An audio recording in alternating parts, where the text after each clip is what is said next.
Katie, and it's my first day in India at our factory.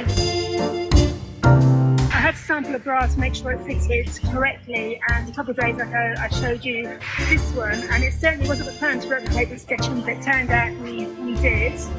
As I said, this is just for a fit sample for me to try. It won't be coming anytime soon, it'll be coming in a different fabric to begin with, but it's really cute. I really like the way it's turned out.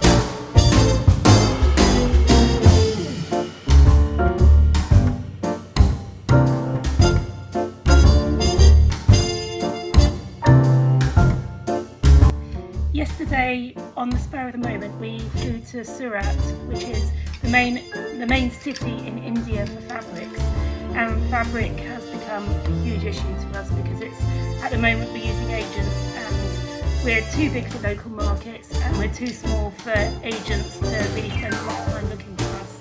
So we decided to fix it once and for all